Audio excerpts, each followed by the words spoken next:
Hi, good morning. I know it's early for the last day, so we appreciate you showing up. Um, okay. So we can either introduce ourselves now or later. Um, just do it now. I think we should do it later. Can we go to the next slide, please? Oh, I have the thing. Yeah.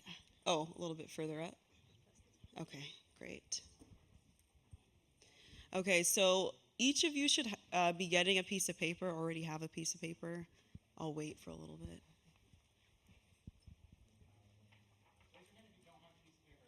Yes. And a pen, too. I know, I'm sorry. It's reminiscent of K through 12 again when you have to get up and do stuff.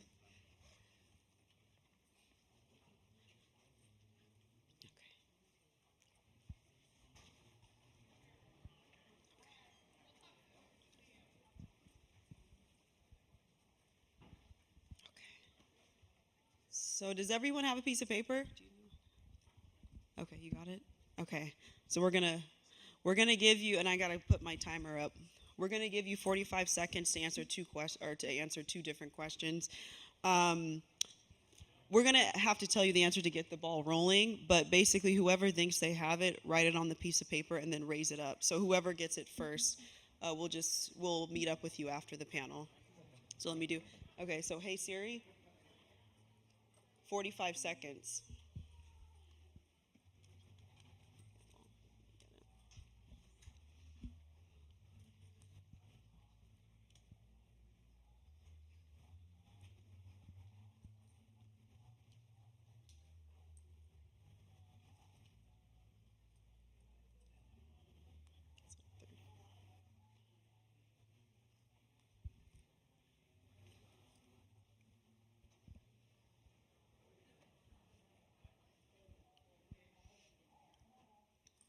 So we're just waiting for the first person.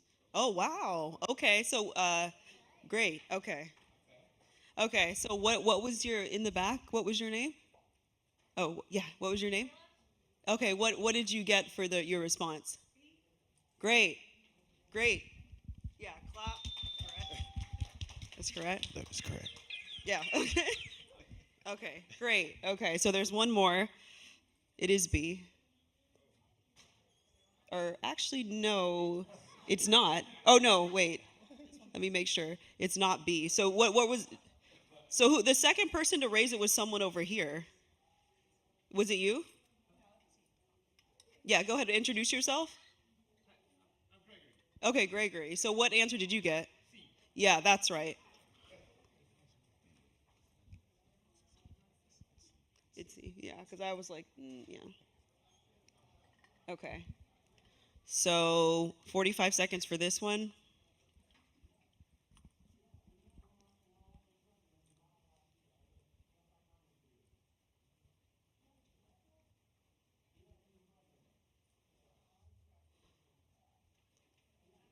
Uh, I'll do. Okay, so what did you get? No, this one isn't C. Which one? Huh? Sorry. Huh? You wait. You were the. What did you get? Yes. And what was your name, sir? Travis. Okay, great. So you also got B. Okay, so we'll remember. What was your name? Love? Okay, so Brandy and Travis. Okay, thank you so much. Yeah.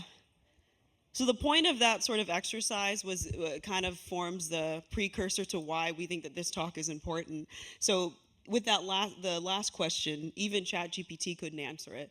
And for those of us that work a lot with ChatGPT, we're not very surprised by it. But a lot of people, I think, assume that ChatGPT and generative AI has more intelligence than it actually does, when it actually performs quite similarly to how we do. And so if you look, like I would read the response. Essentially, ChatGPT assumed that the last question had two answers, and that was because while it was able to tell which shapes were adjacent, it couldn't tell orientation. So it couldn't tell that the heart was like flipped along the y-axis. And to be frank, a lot of us would have to think about that as well. And so yeah, this kind of forms the foundation of why we thought that this panel was important. Um, so I know that how many of you are from the US, just out of curiosity? Great. That's yeah. So in the U.S., as you're preparing for college, the tests that you're usually given are verbal, analytical, and written tests, correct? And so there's not really an opportunity to test spatially. And so that particular test, I think it was me and a team in grad school had made that test. And what was so interesting is we had distributed that test. There were about 10 more questions to architecture students who are actually formally trained in spatializing, and then but the person that was actually able to answer those questions the fastest was one of the security guards at the university. And I thought it was interesting because I think for that security guard, he sort of idealized the university and thought, oh, the students here are so intelligent, XYZ, but it was like, actually you perform better, right, than students at both Harvard and MIT as a security guard. So it kind of just made me think, okay, well, what's missing? And then also it kind of made me think that means there's opportunities missing, right, for people that have different types of intelligence, because this type of intelligence is something that is very valuable because we live in a spatial world. And I wanted to bring on these panelists in particular who will introduce themselves because they're versed in 3D by virtue of their profession. So I'll just say their profession real quick and they'll get into it more. Is Elizabeth, clap please. Yeah. Yeah. So Elizabeth is a mechanical engineer, and as we know, mechanical engineers are very well trained in CAD and 3D design. And so Stephen Christian, is actually a current medical school student, but also an animator. So animators also have to be well versed in 3D.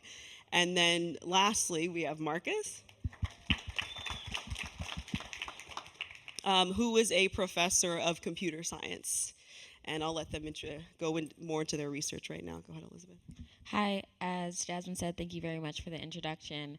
I am a mechanical engineering student. I have my bachelor's of science from mechanical engineering, though currently I'm doing research in human-computer interaction and using augmented reality for science labs. So combining both the hands-on tactile skills with visualizations from augmented reality to enhance scientific reasoning, critical thinking, and connection to the real world.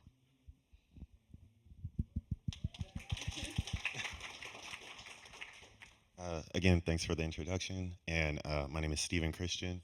I am a medical student, and I will just now be transitioning over to doing my PhD work in integrative neuroscience, looking at the applications of immersive technology and defining it as creating immersion through incorporating more senses into an experience to have a deeper connection, both in entertainment and education, and looking from the medical literacy perspective and the medical education perspective, not necessarily for medical students, but for the layperson, to have them have a deeper connection with the understanding of the human body as we know it, rather than listening to Joe Rogan on a podcast.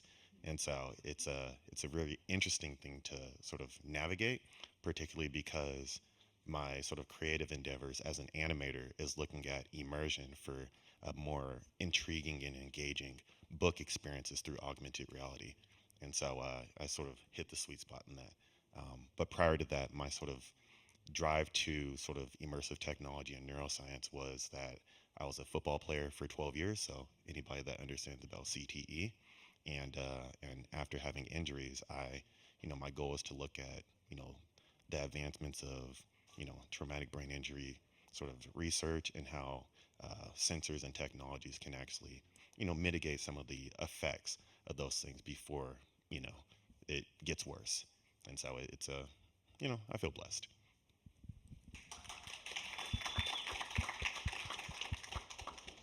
Okay, hello. Yeah, thank you, Jasmine, for the introduction. I'm Markus Eger. I'm currently an assistant professor at Cal Poly Pomona, although starting in 2 weeks, I will be an assistant professor of teaching at UC Santa Cruz. My research mostly focuses around AI in games, and particularly how AI agents interact with human beings.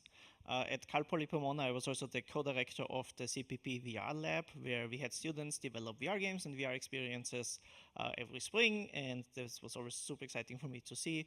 I taught a lot of the games classes, I taught graphics, so I taught all of those things. And my research is more focused on like actual AI behavior, but you always use games as an application medium, so there's a nice overlap. And I also try to like explore how humans interact with virtual spaces in a virtual reality environment.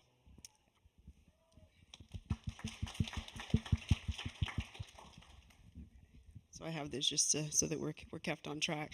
And so I don't know if you guys saw, but there was something that was sort of presented that was called the VR design paradox. And I don't think that we at least see it as something that's paradoxical. It's just really more straightforward, and it's just a lack of curricula centered around spatial reasoning. And so, from your perspective, these, traditional computer science education does adequately prepare people to become applications programmers, right? But then there's a gap when we're looking at games, AR, VR. And so, can you discuss how it's currently taught in relation to emerging technologies, and why you think there's a disconnect that in order to prepare these students to meet the demands of industry? So, whoever wants to. Yeah, thanks so much for the question. I think there is a disconnect when you come to the fact of many of the people who are designing these VR technologies are computer scientists by trade and learned how to do things in 2D, how to do UI in 2D, how to make it efficient, how to do all of those aspects. However, they weren't necessarily trained in the other aspects of like 3D, not necessarily, I won't say 3D design, but in the aspects of like thinking spatially, where if I, for example, just at school at Stanford, the majority of people who have been exposed and are interested in VR are just doing a traditional computer science program. And that traditional computer science program trains you to be a software engineer for somewhere like Google or somewhere like, Meta. And not necessarily how to think spatially, how to see something in like those 3D and do the UV unwrapping and all of those aspects. And versus the people who are doing that, they're not really being exposed to like extended reality, where if there's something for architecture, you get a bunch of computer scientists who just show up at an architecture firm and say, hey, this is useful for you, versus there's not really many people in architecture going into that field. And to like play off of that, I do a lot of stuff in the like sort of direct to consumer and like entertainment spaces. And by virtue of that, the work that I do in AR and VR gets a lot more of a positive response very immediately. I describe it as like a very visceral response, and I attribute that to being able to navigate the tech space from the viewpoint of a design and a product development standpoint. And so understanding that at the end of the day, the buy-in to sort of gain support is to understand how to communicate. And as an animator, as a visual artist, as a comic book illustrator, all it is you're using art to communicate with people and appeal to people's humanity. And so being able to create experiences that give them that, very much like you would a amusement park ride or their favorite TV show or whatever, you're able to do that through the technology. And by virtue of them engaging you with it in a natural way, you're doing your job and you're applying your training. The problem is that like that isn't really brought up in the educational system to that, and those are often seen as soft skills that they could learn by virtue of getting experience. It's really hard to get experience if you never get an opportunity to show what you can do.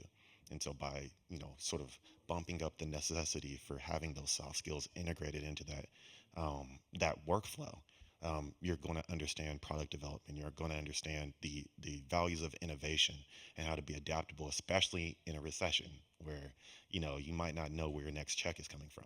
But if you have those skills that can be adaptable, then that training should lend to that, because that is more relevant.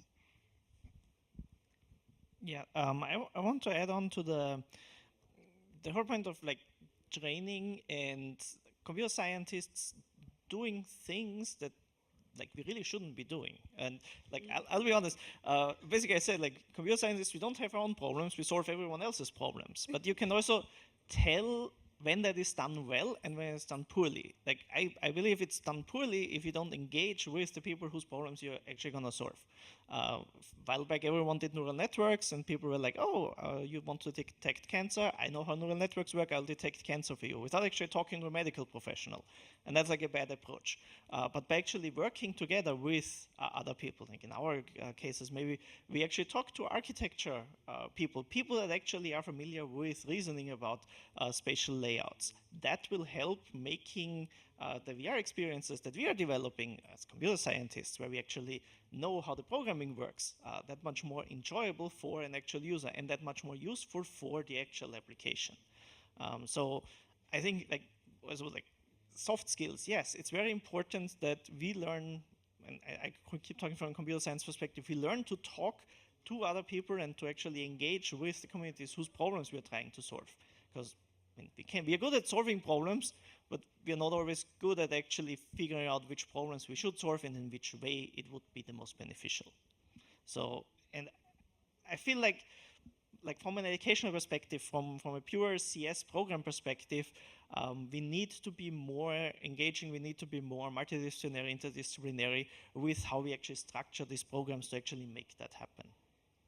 Yeah, that's really a great point. And I like to add, on top of just talking to people in other domains, being from a mechanical engineering background, and I can see that there's this area where people are like, oh, we're computer science. We build these things. So we're like here and we're gonna come down and build these things for you. When in reality, it's these people here, like they may not have a computer science program, but they know what they need spatially way better than you guys do. I'm sorry. They just know it way better because they've been living it, they've been trained in it, and they know all of those things. So if you come in as like, oh, we know what you need to be spatial, so therefore it should be set up this way, it's not gonna work. And they're like, okay, sure, I'm not gonna try and tell this person that they don't know what they're talking about because they obviously think that they do. So I'm just gonna tell you, yes, you can go build it, and then I'm not gonna buy it. And like that's what's happening. Versus if you come in saying, hey, I think that computer science and augmented reality can be helpful. Let me like talk with you, see what's happening, or even better, start bringing in like augmented reality, virtual reality into these programs so people who are already trained in learning mechanical engineering, architecture, any of those like spatial domains where it's super helpful, know what they're doing. And then so you have like architects who are coming in that are doing AR, VR. You have mechanical engineers going in doing AR, VR. And like instead of it just being computer scientists who are now trying to learn, okay, now I have to know computer science and I have to know this field, this field, this field. Like no, just bring AR and VR into those fields and not try and like insert yourself necessarily there. So like those people themselves get the opportunity to have that. Those are, yeah. I'm gonna. I think maybe with the proliferation of tech, there's a lot of hubris that computer scientists have when really the mission of that field is really to build, it's a means to an end to build for someone else. And I think that has been forgotten over the past 15 or so years, and it's unfortunate. And I guess, how do you think that academia just contributes to it? Because all three of you are now currently in academia, which is why you're here. And I think that's kind of where a lot of the issues start. Because a lot of people talk about primary schooling, K through 12 level, but a lot of it also persists throughout the university. And university is sort of a way that is a precursor to then entering the industry. And most people will spend hundreds of thousands of dollars or thousands of dollars just to attend university for a job, but they're not being adequately prepared.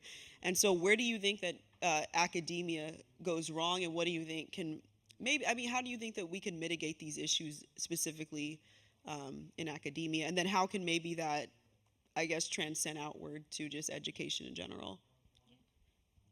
I think it goes wrong in terms of the fact that a lot of academia is not interdisciplinary.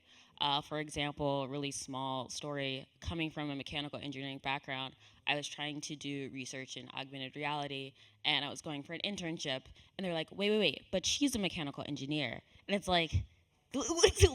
So does that mean I can't know how to do these things? And so versus like when I was trying to do it at a manufacturing, but they're like, oh, you're a mechanical engineer and you know how to do AR, VR? Please come. And I didn't even have to like figure out how do robots work? How do like manufacturers? Like, no, I know how that's happening. I know what you guys need, X, Y, and Z here because I've worked in manufacturing plants. I've done all of that and I know how to do the AR, and I know how to do the AR stuff. And so like not seeing that, oh, because someone doesn't have a computer science background means that they don't know, but just actually look and see what they have done. And that same thing happens a lot within academia where it's like now that I'm doing work in computer science, which I had to do because mechanical engineering is like, no, we don't do that, which is also a problem in that aspect, which like getting people to actually do AR, VR within those different disciplines is doing work in education. I can't just go and say, hey, I went to school before. Here's what the teachers need. We have to go and talk to people, and that takes time. And like I understand, like, hey, teachers, like, one can't expect a teacher to go and become a developer and do like computers, like do AR, VR. They're way too much underfunded and definitely not paid enough for that. But then I have to go in there and say, hey, I don't know how it is to be a teacher. I'm trying to get like both a master's education, but you're the one who's there. And so talking to them, seeing what they need, asking them where they think technology will be useful, and then designing for them is like that aspect, versus a lot of people are coming in, oh, I need to get this paper out. So I look and say, oh, science is important. I did this in science. Let me just put this in VR and then like force a teacher to show it. And then then I can say, oh, let me do an A/B test. Okay, it seems like there's happening. Let me publish a paper on it. Knowing that had nothing to do with like how something is actually happening in the classroom. It's in this completely like arbitrated thing that isn't really going to work when it translates to education, which is particular for ed tech. They don't translate, where they have these amazing companies like, oh, look at this simulation. And then you ask the teachers like, no, that's like actually not how we do it. I can't change this. Like, what if I have someone who doesn't speak English? I can't change in that aspect. We're actually trying to learn this area. You're doing this. And so, like, this is just not useful. And there's just no talk. And when you start actually bringing in and having a true interdisciplinary system and interdisciplinary way of looking at research, which is my just like plug on all of the universities that just don't do that, then you can actually do real change and bring about like actual research that has actual impact beyond the lab environment. I think it's like really funny because like we were talking the other day, and she was like, "Oh, what did you get like your master's in?" So I got a master's when I was still playing football, and I was like, "Oh, I got in interdisciplinary studies." And then she was like, "What is that? Like, how do you like? What are you talking about? You just went to school for interdisciplinary studies?" And I was like, the funny thing is like working in the AR VR space and being a medical student and being a PhD student and all that stuff. I was like, I went to school for that, like being able to navigate that stuff. And it sucks getting into a job market, to try to translate and have that sort of translate into like a job. But like for the things that I'm navigating now, like I actually went to school for that. And I find it like really interesting that you were saying that like this is the missing piece, because for me, I'm in this very interesting space in my like medical training and my research where um, instead of having like the PIs that I work with, they're more akin to peers than they are sort of like a hierarchy, because just like they may be speaking at a conference, I'll be speaking at probably that same conference. And I work with the same organizations that they would often work with as well. And the interesting thing about it is that I'm one of 4 MD PhD students in the whole state of Nevada. And so like at this point there isn't really an infrastructure to sort of like steer people in one way or another. They're still trying to figure it out. It works in my benefit, but I could only imagine people that don't have the background that I have. And I say that because, for all the experiences that I've had, particularly in like medical school and like for my PhD and stuff like that, it always has felt like you come in and you have these ideas, and the institutions, for better or for worse, they try to like humble you in this way of like, you don't know anything, and by virtue of you coming through this program, you will know better than what you know now, right? And I think that that is um, comparing that to like how I started medical school to where I'm at now, where I'm sort of like, I don't know where things are going, but I'm willing to work with people to find something that I'm interested in. It's a lot more healthy, and it's a lot less anxiety inducing, because I think for people to be in the positions and to get into these programs, they had something already, and it's just a matter of building off of those building blocks, and opposed to just saying that foundation sucks and you just cut it from the knees, right? And so um, we'll see how it goes over the next couple of years, because I know clinics and stuff gets really interesting, and so that's a whole new experience. But from the insights that I have, it's I feel like there's ways that we could approach it just as from an institutional level, that can we could walk away from some of the traditions that like are just kind of toxic in the educational environment, given that like you're not really getting like, this is all emerging tech. There's not a lot of data to support a lot of these initiatives and a lot of the things that we want to do. And I think that's what we're trying to do now to benefit the future. And so, just don't take it so serious. I really like one thing that you said with how your PIs feel more like peers. I feel like breaking down hierarchies is one way we can address this whole problem with interdisciplinary work, because basically historically on an institutional level you have a university, then you have colleges, then you have departments, and there's always fighting for resources. There's always like, this is your responsibility, stay in your lane, don't do any, like, you're computer science, don't do any mechanical engineering, you're mechanical engineering, don't do any computer science things, because clearly defined roles, and by breaking down these hierarchies and actually starting to mix and match and putting different people with different backgrounds, different interests together, that's a beneficial outcome. I will also say, to their credit, like, universities have already recognized this. Everything moves slow in academia. Like, this is not going to be something that's going to be solved anytime soon, but for example at CPP there were grants specifically to foster interdepartment collaborations. There are still barriers, there's still friction. I had a student from architecture that worked on my VR lab projects. It was impossible to give him credit for that, so he basically volunteered for that, which is not ideal, which is not what I wanted. He really wanted to do that, so good for him, but on an institutional level we haven't really solved how we can facilitate students that have interests that might be outside of what the institution defines as their role. And that is something that we need to address. But at least from the research side, people have figured out, like, oh yeah, maybe one department cannot solve everything on their own, and we should encourage them to work together across different departments, divisions, even universities. So we're moving slowly. Yeah, I think that's that resonates. One thing I noticed, and I don't know if any of you three can just speak to this, just as a quick aside, is that I noticed that European universities and universities outside of the U.S. tend to they've already established these programs like 10 or so years ago, whereas we're kind of just catching up. So especially like in countries like in the UK and in Germany, they've already had these interdisciplinary programs, where it seems like a lot of these programs started to spawn during the pandemic. So I don't know if anyone, this is just an aside, but I don't know if you've seen.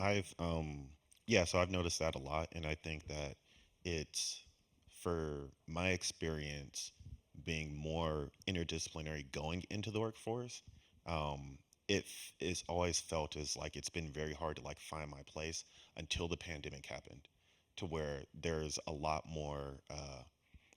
less support for like things are a lot less like hyper like specialized. And I think that was the biggest criticism that I had trying to navigate the spaces, is that I'm too diverse, that it's really hard for people to put me in a box and put a role on me, because I could do so many things. And so then they question whether I actually want to do those things, opposed to somebody that's hyper specialized, to where you clearly can see that they want to do that, right? And so I think it's kind of like an egg, chicken versus the egg type of thing, where you want to be diverse, but the roles only yield to being hyper specialized. And so because the job roles available are hyper specialized, I think it's the responsible thing for institutions to tailor to that, because that is what is actually relevant today, not in the future. And so it just kind of just sucks. I guess, can anyone think of successful examples where, I guess whether that's design education, spatial education has sort of yielded positive results? Like, are there any projects in particular or programs or academic programs? Do you mean academic programs that help teach people spatially, or do you mean? Well, I mean that, and I also just mean, have you seen successful project collaborations as well? I mean, Markus had just spoken of one, and I do think that there's quite a synergy between architects specifically and computer scientists, and fortunately at some schools the architecture school is adjacent to the computer science building, and there's been cross collaboration. Another thing, I feel like people always mention games and architecture. Another one that I always think of is fields like chemistry, because there's more than just the fields we've mentioned that are sort of forced or trained to think spatially. But I'm just curious if you've ever seen successful collaborations. Like, I can give an example. The most successful collaboration that I think I've seen, where you basically had experts in chemistry and experts in computer science, was at DeepMind, was AlphaFold, which was the protein folding.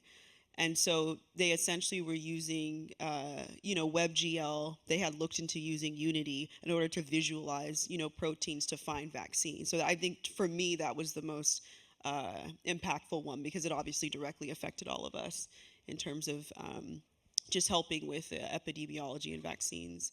So I'm just wondering if any of you have examples of collaborations to that nature. I do. So I actually worked with another faculty from aerospace engineering at CPP, and we basically, her mission was, there is a class on vector dynamics that has really high failure rates because it's always perceived as very difficult. It's very like math heavy and dry.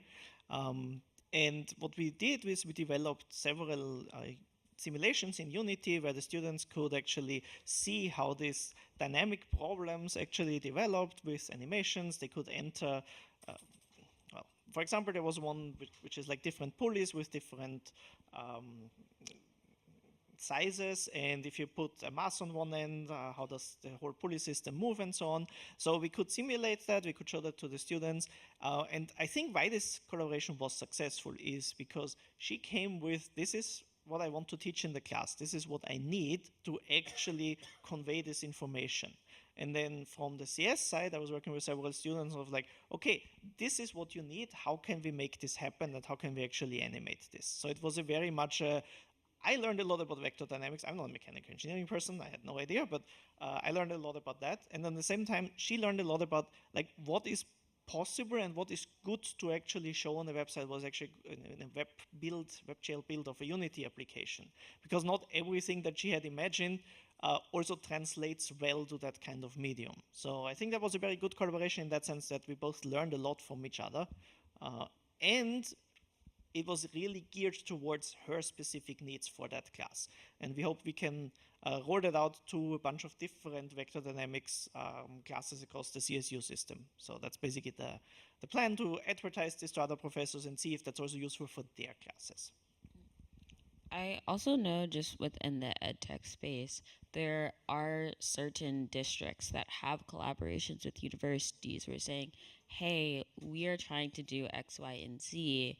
And they essentially go, hey, can you help us do X, Y, and Z? And the university comes in and help in that nature. Whether or not all of them are technically augmented reality or virtual reality based is not necessarily, but it's more where they're coming in, we're like, this is the problem that we have. How can it maybe be solved in this way? And then universities are like, especially ones that want to be in education, oh yeah, we're going to do in that nature.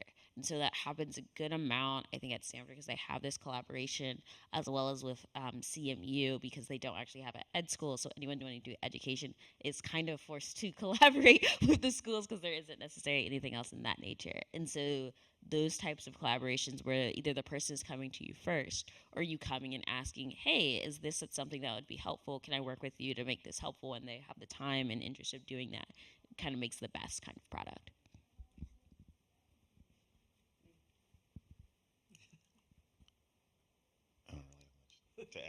I don't have much to add to it.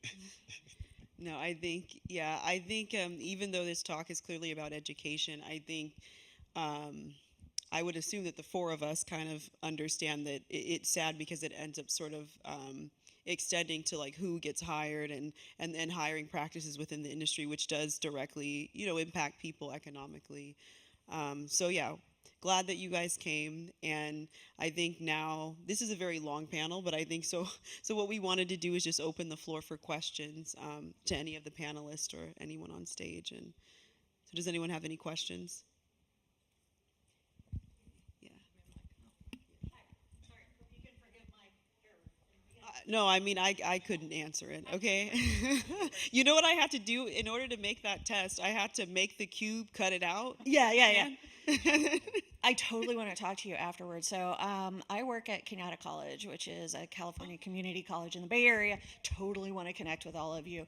But one of the things that has really been a challenge is I'm in specifically workforce development. And it is so hard to teach people today what they're going to need in 5 years. And so I feel like these connections need to be much broader across different levels of education, because everybody is still focused on, oh, did you get your degree from Harvard? Did you get your degree from Yale? Instead of community college that is so much more accessible. And the students there, like, I absolutely will put the students in our colleges against anybody anywhere from any college, but they need the training, they need the support, they need to be able to connect. So what are some suggestions that you might have specifically for people who are in a community college or considering a community college to make these connections to the people at the sort of higher levels of education? Yeah. Oh, are we clapping? Oh, no, we're clapping. Okay. No, I mean, it's true. Thank you so much for your question. I'm going to give one about a higher structural level that no particular individual can do, but maybe something that the community college can do, and then something for, like, if there are any of those community colleges students out here. There's a university called University of Tennessee, Knoxville, maybe? It's one in Tennessee. It might actually be a community college in Tennessee. There's a university in Tennessee, and they partner. It's a relatively small town, very rural, and there's about like one or two industries that everyone in the town is employed by, one of those. And they partnered with that particular company where the company says, hey, no one's really coming to Tennessee because there's really nothing here. So this is our workforce, and our workforce doesn't know how to do these particular technical skills. And so they said, hey, let's go and like teach people these technical skills. So they have a huge partnership with this company of like, what are the skills that you need? And that proliferates throughout the entire university curriculum. And now they don't have a talent shortage. So particularly in areas where that are employing the local community, they want to like tell you what the things that they need, because they have a better idea of what is going to be needed in 5 years, because it's their job to do those projections so they can stay relevant.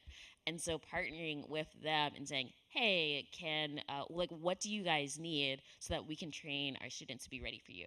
It's the same reason why companies like to employ freshmen as interns. They're, no offense, slightly useless, but they're ready to like learn and like plan and understand these things. So then when they graduate, you already have someone who's been trained for probably like 4 years and can hit the ball running. And like that's the benefit that community college has, is because everyone there, well, almost everyone there is from the community and plans on most likely staying there. And so whatever business are in the area, you can hyper train them for those businesses so they can like get that starting point. And if they want to go somewhere later, they can, but they already have that in and have that job. If you're just a regular person, if you're just a regular person that you don't have the full structure of like being able to partner with that aspect, I think it would be a lot of just like trying to get that first in when you're like very young and say, hey, I know I don't have that much experience, but I'm really willing to learn, and try and get that first internship, even if it's like right after like high school before you're about to go in, or after college, and saying, talking to your professors, talking to everyone, it's like, what is that local company that's doing something that's as close as possible, and try and learn.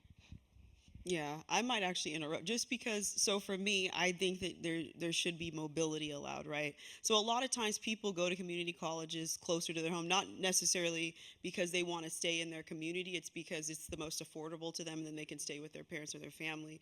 And essentially, I think the answer to that is really advocacy, if that makes sense. Because to your point, so I know of your college. So when I was in high school, I took community college classes, and then because I did 2 majors, I took classes at a Cal State as well. And I did, go to one of the universities that you speak of, and that's why I can say from firsthand experience. And I've told people in an email, I don't know if you're going to cut this out, AWE, but I actually emailed Boz like maybe last week, and I said the same thing. I said, all the universities use the exact same textbook. They use the exact same one. I saw it. So I took linear algebra at a Cal State.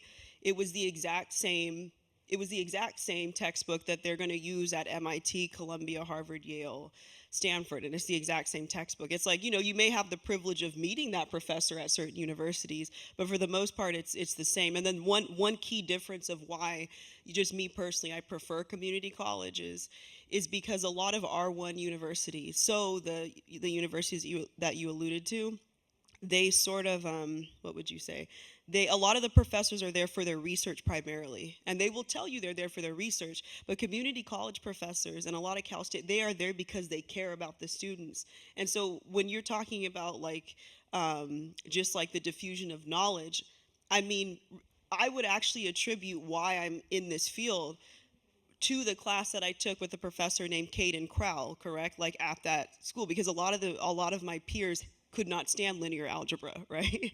That was like a class that a lot of engineers dreaded, like, oh, it's lin-al, you know what I mean? But linear algebra forms the foundation for anything 3D, kinematics, robotics, computer graphics. And so again, I actually owe a lot of like who I am to having that exposure. And so I think it's actually our responsibility to advocate for one another. And I think someone had mentioned to sort of knock down the barriers of elitism, because when you've seen how all institutions work at different levels, I would say that it's actually the community colleges that are there for the students, right? They're not there to increase their H index or anything. Sorry if that's not PC, but. And I think one of the things that is, I guess, like a thing to consider or be aware of is you're training people to go out into the community and sort of do jobs and take on roles that are defined by, you know, for better or for worse, other like sort of institutions, right? And so, and so with that, there has to be an open dialogue of what they need and what they're looking forward to needing, because every business has a 5-year plan. Every business has a 10-year plan. Otherwise, they're probably not a business, right? And so it shouldn't be a surprise when 5 years later they're going this way, because they already have it planned out and they already have roles designated for those. It's just a matter of, are those communicated effectively, and are those up to date in the ways that are relevant for the people that you're serving, right? And so in many ways, the institutions are kind of like a middleman between the talent and then the resources and the opportunities. And often it feels as if, you know, a lot of, you know, the middleman is kind of running around with their head cut off, trying to just like navigate both of those. And, you know, they know what the talent wants, but they don't really know what like the opportunities want. And it can be frustrating, right?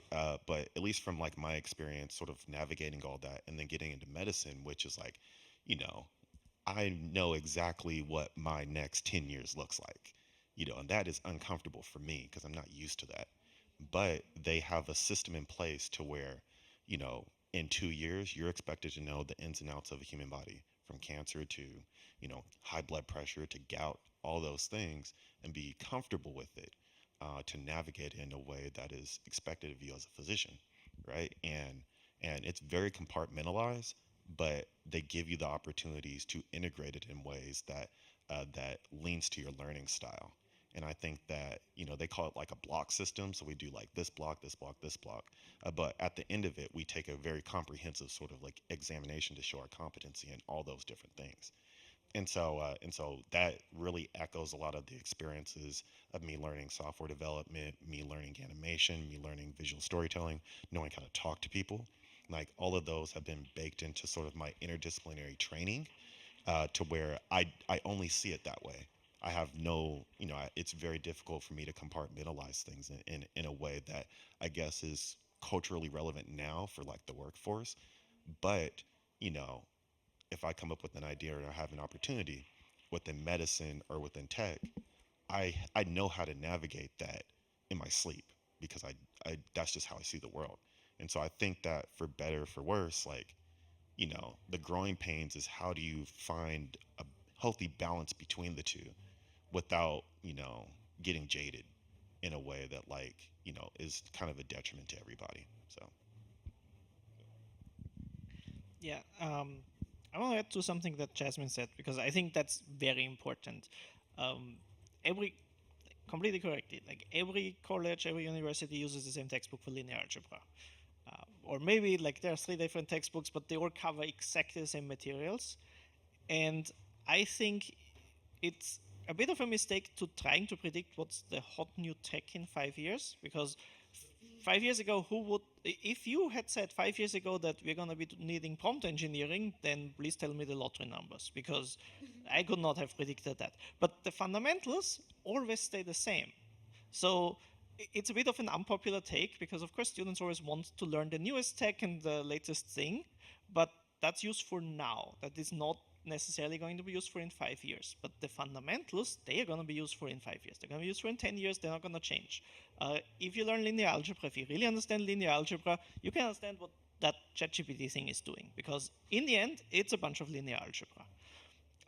And like as universities, like there has to be a bit of a trade-off, because of course we also want to teach tech, we want the students to be ready for their jobs when they graduate, but we also really need to emphasize those basics.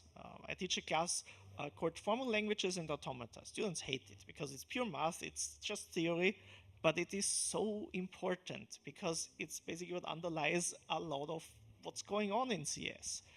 And if you really understand that, then it doesn't matter what comes out in 5 years, you will be able to pick it up.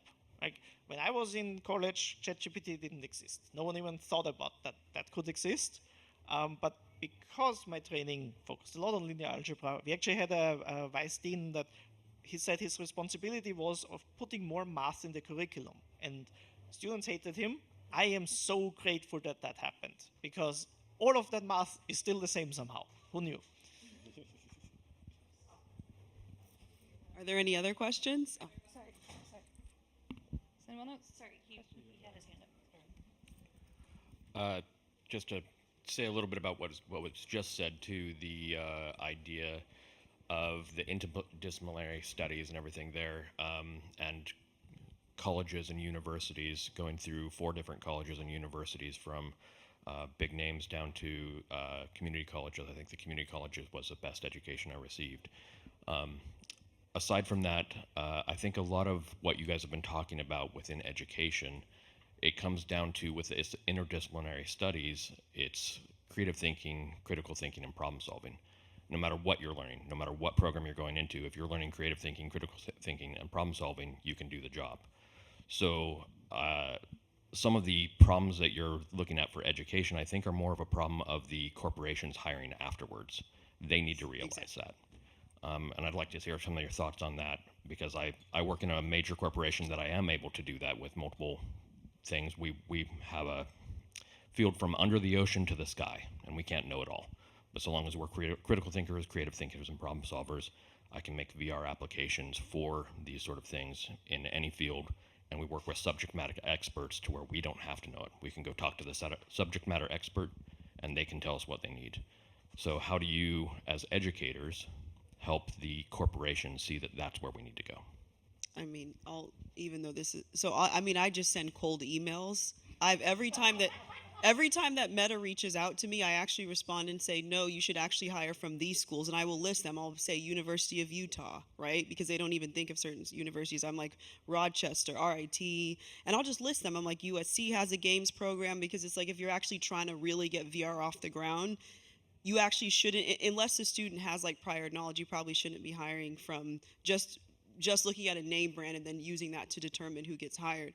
And as a very wise man, Francis Chen, once said, there's Francis Chen, he said that because the thing is, he's very interdisciplinary in nature, and just that all fields are essentially the same, but looking at things from different scales. And I agree with that. I wholeheartedly agree with that. And so let me actually. Yeah, so from I think the way I've navigated over the past 10 plus years is you essentially have to be the middleman between the institutions and between the corporations yourself. Like, you kind of have to take on that role, and you have to sort of put yourself in the center of it and say, where can I fit in, and where's my time best sort of spent, which is an added burden for a student. But that is really the only way that a student can serve themselves, navigating the space that is kind of disjointed.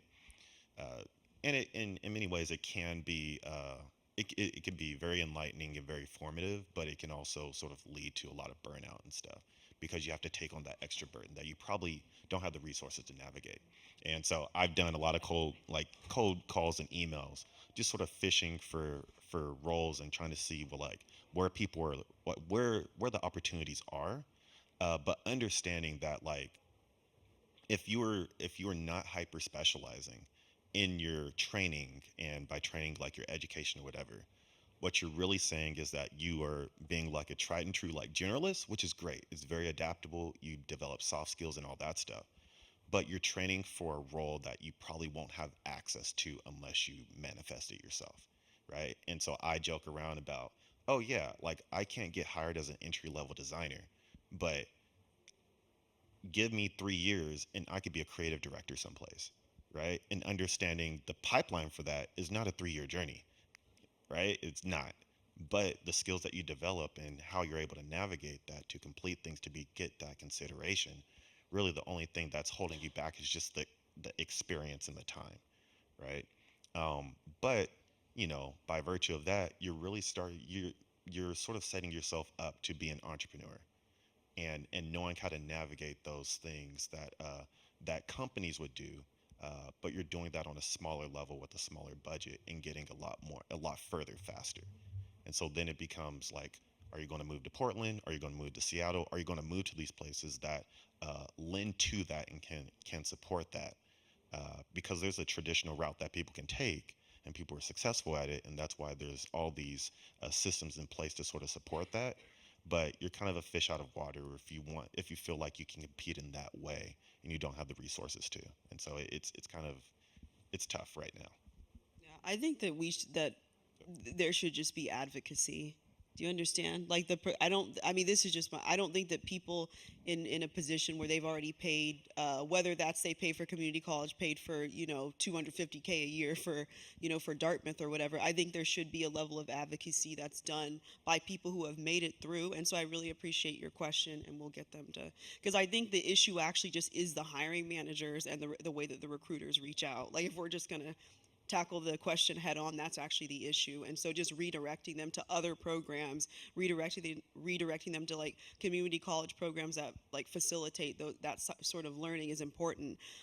Because even just hearing stories like that where the person has to strongly advocate just to get hired is like pretty hurtful. And I think a lot of the onus really should be on the way that people are tested and where people are looking. And I think people pretend they're looking at certain places, but a lot of times they're not. There's the expectation that the student or the person who's entry level comes to them. So really, I mean, it sounds mean, which I said, please edit this out. Sometimes people just should do their jobs. If you're a recruiter, that's actually your job, isn't it? Don't edit that out.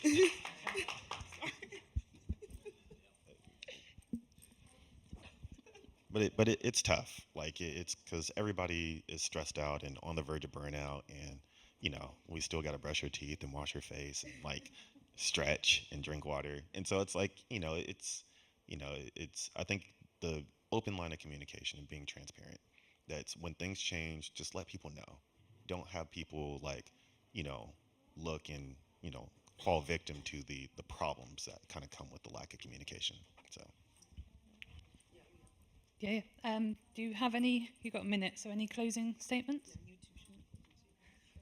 I'll go really quick. Another way that you can ensure getting these people with these creative and problem-solving skills is coming from an engineering background, where I'm saying engineering as like not computer science because that came out later, where we were told, oh, you're only going to use probably 10% of this, but you have to do the 90% because you don't know what that 10% is going to be. And a lot of what they taught us was like, oh, this isn't working. How do you do this? How do you like work in groups?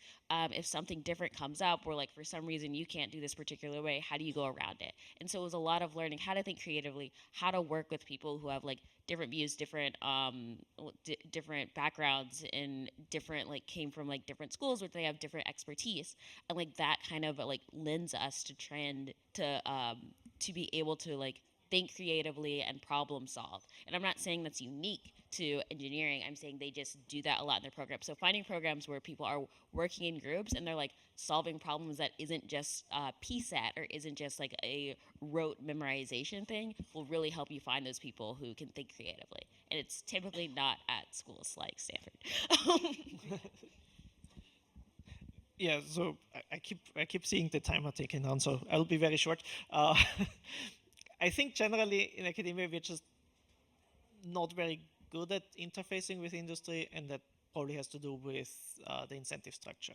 Because I mean, as faculty we are perpetually overworked, so there's not much, and there's no actual reward for me to like go to a company and talk to them baked into the system. So maybe that's something that where we need to address how the universities would actually be able to better serve what the industry then needs by actually making that part of something that we should be doing. Because yeah, we should be doing our jobs, but it's actually not part of my job description and like as defined by the university.